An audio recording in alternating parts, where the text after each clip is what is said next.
Hi there, Aquarius. Thanks so much for tuning in. I'm Astrogirl. We're looking at March 14 through March 20th. And by Sunday of this week, it really is going to be a very interesting time. You are the most independent sign in the zodiac. You don't like a lot of drama, a lot of screaming, a lot of yelling, a lot of turbulence, shall we say. However, you're attracted to it. You love watching it and you love being in the middle of it all as much as you might not like it because you're ruled by Uranus, which is the planet of the unexpected and the planet where you're like, "Ooh, didn't see that coming." Speaking of Uranus, the sun joins up with Uranus in Aries on Sunday. The moon is in Leo and Mars and Saturn are in Sagittarius. 50% of the planets in fire signs. You're an air sign. Fire and air makes more fire. And so this could be one of those crazy weekends where you get caught up in some harebrained scheme, or you're out dancing on tabletops, or, maybe you're doing something a little crazy and, but thoroughly enjoying it anyway. And, all you can do is just go with the flow and not try to say, "Oh, I got to go home," and be that Debbie Downer, because you're having a good time and you can admit that.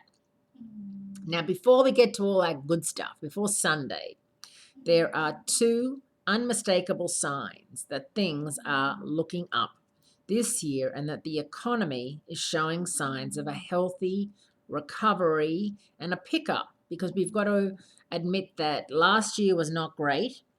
And with the presidential election this year and with Donald Trump running, we all have to understand that that's all interfering with the way, the US dollar and everything else is going. And of course, the Australian dollar is pretty well linked with the US dollar. So it's all got to function well. But I must say that I live in LA and I check the Australian dollar 2-3 times a week, and I've noticed that it's gone up considerably, which I'm very happy about for Australia and for, everything for the world.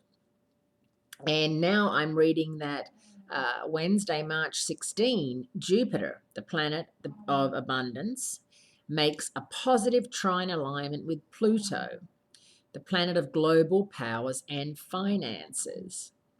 And the second time they get together is mid-June, when the same planets have a repeat performance. Now, even though Jupiter is retrograde right now, this trine gets lots of points because it happens the same week as the first day of spring. Spring in the northern hemisphere. I get that it's fall in the southern hemisphere. But still, it's a new dawning of clothing and daylight savings time, and the seasons and weather. So it feels like a fresh start. And for those of you in the southern hemisphere, it's a time for you to get out your boots and your warm sweaters and your hats and all that sort of stuff. And in the northern hemisphere, it's a time to plan that summer vacay and start looking forward to no more snow for a lot of people.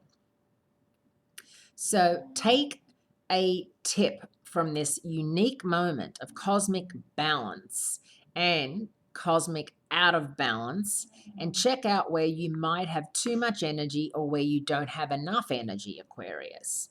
With 50% of the planets in fire signs and an extremely creative grand fire trine between the moon in Leo, your relationship zone, Saturn in Sagittarius, your friendship zone, and Uranus in Aries, your conversation zone, all of those aspects are going to come together. Having a crazy, charged, fiery debate kind of thing with a friend, but at the end of it, you get a lot sorted out. If you've had a falling out with someone and it's been bothering you more than usual, you'll get a really good chance of working things out on Sunday. So if you can, keep it clear for that.